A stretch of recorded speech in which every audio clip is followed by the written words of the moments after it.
Good morning, everyone. Welcome to CARPL's booth. This year at RSNA, we have a number of interesting AI panels and discussions that are having. Today, we are having the Neuro AI panel, and we have Fabio from Quibim, and we have YoungJoon from Neurophet. Dr. Sarang from CARPL will be moderating this. So why don't you gentlemen get started? Thank you, Drew, for the kind introduction. So, I'm Dr. Sarang Ingole. I'm a medical director at CARPL, and I've recently joined CARPL. I've been working as a diagnostic and interventional radiologist for almost a decade now. So, I'm I'm new to this AI industry. So, excuse me if my question seems to be naive. So, I think without further ado, we can start. We should get started with your product portfolio. I'll request you to just bit about the products and what are the offerings you have. Okay, thank you very much for inviting me to this, opportunity. And I'm from Neurophet. I'm in charge of all the global business and business development as holding the title as Chief Business Officer.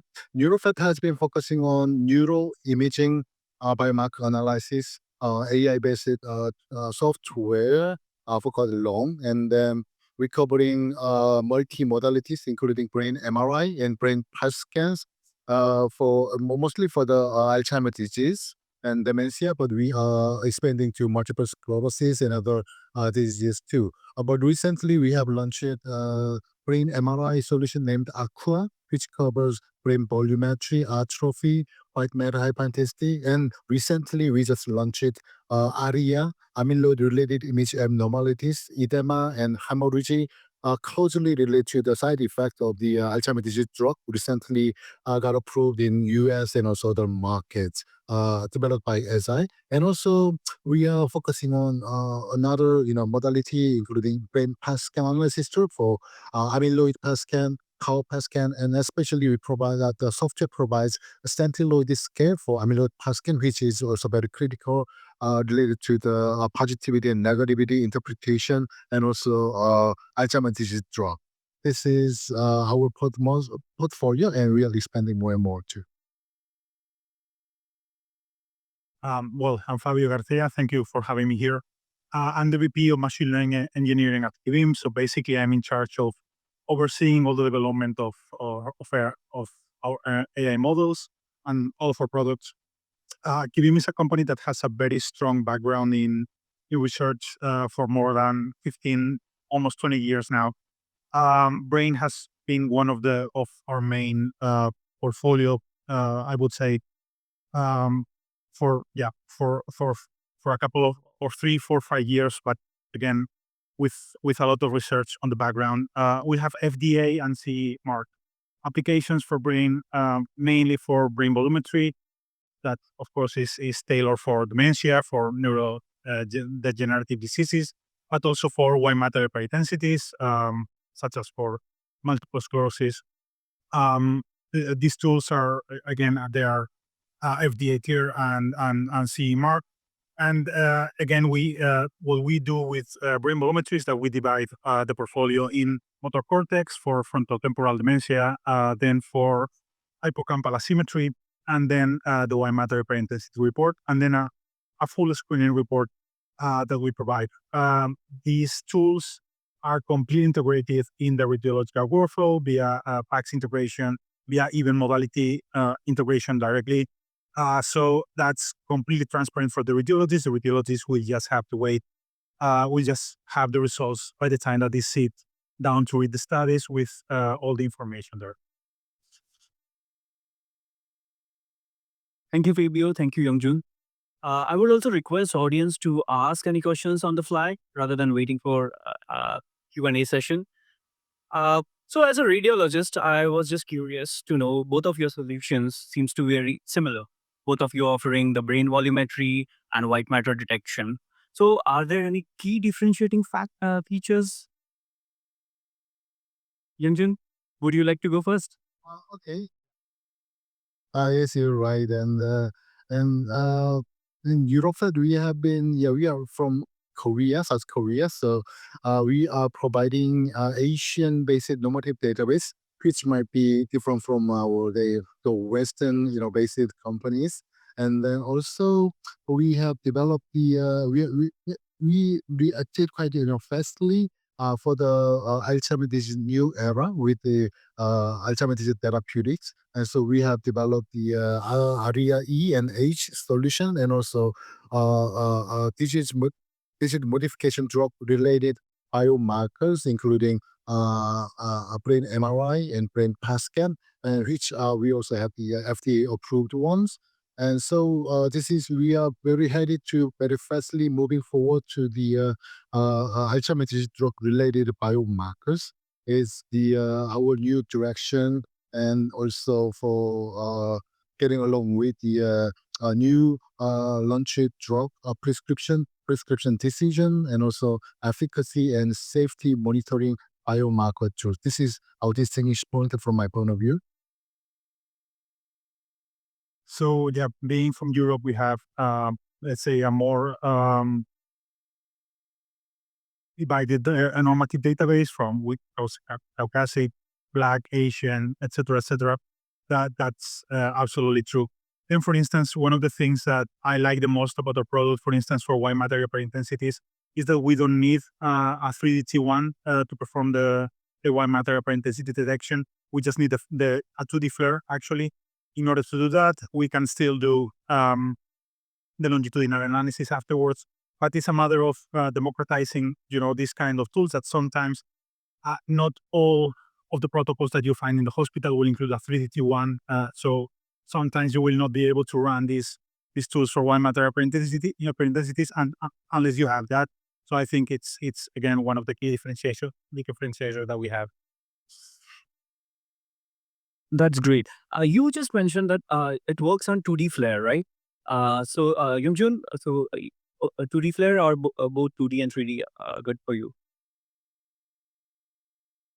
For the flare system, we also support for 2D and also 2D and 3D flare, and also we also provide the 2D flare or 3D flare based volumetry without 3D T1.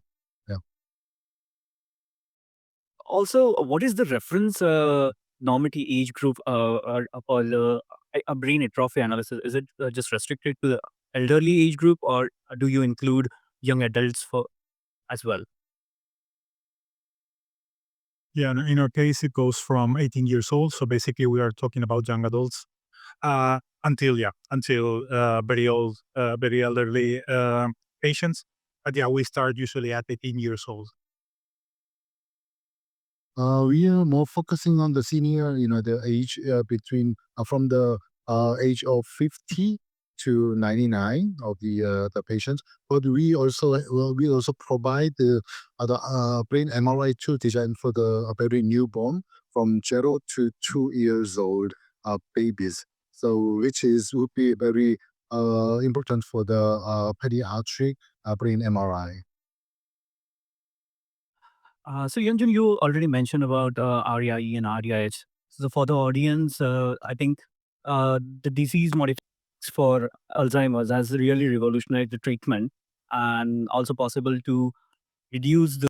But this treatment doesn't come with complication. So ARIA-E and H are some of the complications which are seen and need to be reported so that the treatment be withheld. So Fabio, even your solution have ARIA and ARIA detection? As for now, we are still sticking to volumetry and to white matter hyperintensity calculation. That's something that we are looking into, but it is true that we have a very varied portfolio. We are very focused on prostate, on liver, brain. We have an amazing group of engineers, but it is true that we are not focusing yet there. Also, what is the regulatory landscape apart from CE and FDA? Are you approved in other geographies as well? Of a Neurophet product, we got FDA 510K for our brain MRI tool and also brain PET scan analysis tool. We are as far as I'm concerned, we are the one of very handful of companies to have both modalities of solution FDA cleared. And then also, in addition to the FDA clearance, we have a Korean approval and also Japanese approval, and then also Singaporean approval to cover Southeast Asian market together. And we are absolutely working on the other countries approval, local approvals, mostly Asian regions and also other regions too. And CMDR, we are working on it. Yeah, the regulatory scenario is quite varied, as you know. Our tools, both of them are FDA and CE marked, FDA 510K cleared and CE mark cleared. We also have the UKCA for the UK, and also we are here in Australia. We are looking right now at the Asian market and yeah, also South America, because yeah, the regulatory scenario is very varied. So, from the point of view of deployment, do you offer both on-prem and on-cloud solution? At the moment, most of our customers are using on-premise version because the clinical data security issue. But we are working on the developing a cloud version also, and we will maintain both version of on-premise and cloud version so that we can provide the solution fitting for the customers' needs. On in our case, it's actually the other way around. We are everything goes in the cloud, so it's cloud-based solution. That's what is clear right now. It is true that for several specific customers, we have been doing on-prem solutions for specific research purposes, not clinical purposes. But yeah, but mainly our tool is cloud-based. Yeah. So, who are your key users? I mean, the sites, and are neuroradiologists your key users, or the neurologists? And any, could you mention a few of your sites as well? Yeah, that's very good question. That it depends on the modality and also the solutions that, for example, offering MRI solutions. We have customers in neuroradiology department, and absolutely, and then a neurologist or also a psychiatrist. But our PET analysis solution mostly focusing on nuclear medicine and also neurologists. And then the new launched product Aqua AD covering neuroimaging biomarkers related to the DMT, Alzheimer's disease drug. We are getting strong interest from neurologists field. Yeah. Yeah, in our case, mainly neuroradiologists, but also neurologists, and it is true that it varies a lot depending on the site, depending on the situation. Sometimes it's the neurologist, the one that is more interested about this than the radiologist, or the other way around. Is the radiologist that's the ones actually kind of like a second opinion or something in order to make his life easier. So it depends a lot depending on the scenario. Yeah. Could you also mention few of your current users? Yes, truly. We have a bunch of customers in Korea, and also we have a customer in Japan and China. And then in Europe, we have customers and partnership with the Medical Image Analysis Center in Switzerland, and also AUMC in Netherlands, and also we have several other partners, but and also customers, but I'm not sure I can disclose the name of them. And also we have partner customer in US market, including University of Washington radiologist team, and also Brown University and Butler Hospital, Professor Salloway, and also other partners and customers. But yeah, quite I stay to disclose the name of it. In our case, we have several of the reference hospitals in Spain and also in other countries of Europe, such as, for instance, France or the UK. Also, and this is something that cannot be fully disclosed yet, but several sites in the US, we are working with them right now, still not being able to fully announce that, but yeah, that's in the works. But yeah, it's basically aligned with our regulatory application. So yeah. So, among all your current users, what is the value they derive from your product? The value for the it depends on the modalities, but mostly the quantification of the it can be volumetry or atrophy, white matter hyperintensity, multiple sclerosis, lesions, or also in the case of PET scan, the amyloid PET scan is getting critically important in the era of the Alzheimer's disease tool. So centiloid scale based quantification is very critical, and then also ARIA E and H quantification and also severity information would be very helpful because ARIA is quite new in the neuroradiology field. Yeah, for us is similar actually. The quantification of especially for instance, white matter hyperintensities, that's usually very cumbersome if we have a high number of them. And then for the radiologists, that's actually one of their main pain points. Then also for volumetry, sometimes it's not enough to say, I see there's a moderate atrophy in the motor cortex, something like that.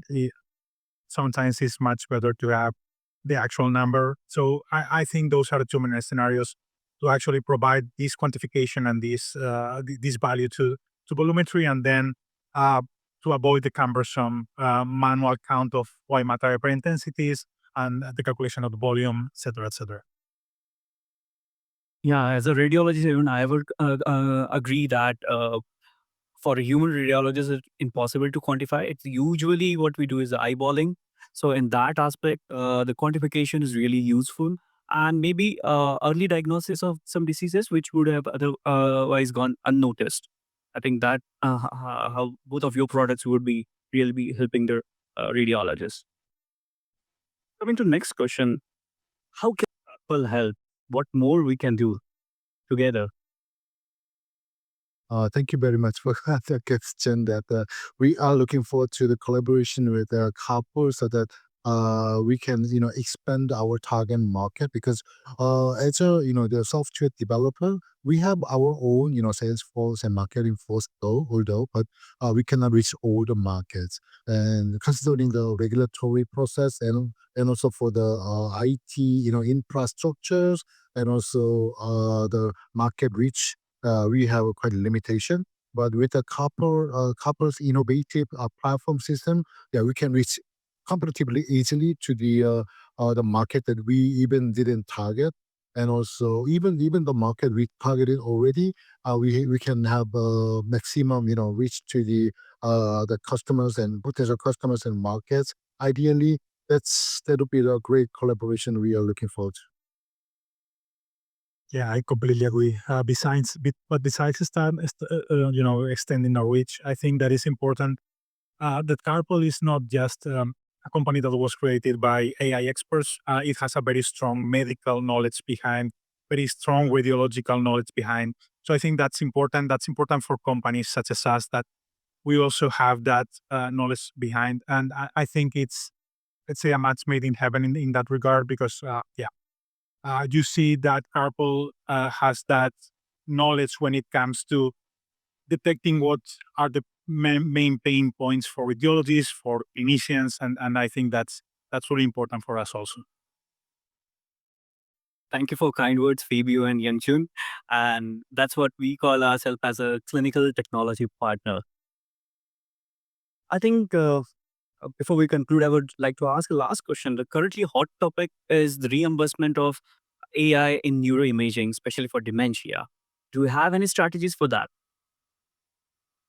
As you probably know, there's a new CPT code that's been generated, has been active since the beginning of this year for the brain MRI targeting, actually brain MRI AI solutions. And so, by the words, our solution also fits for the CPT 3 code that's just been active this year. But we are on consultancy and also discussion with the organization in US to make our solutions eligibility for the new CPT code. That's actually a topic that we have been pursuing for more than a year right now. It's a very complicated topic. We have these new CPT codes, so I think now that the opportunity is more ripe than it was a year ago. That the scenario was a bit bleak, and now I think that little by little we are going to have access to this kind of reimbursement. But yeah, it's still it's still going to be, I think, a long process. Any questions from the audience? Okay. Thank you. That was a great discussion, Fabio and YoungJoon. Thank you for coming at our booth. Thank you very much.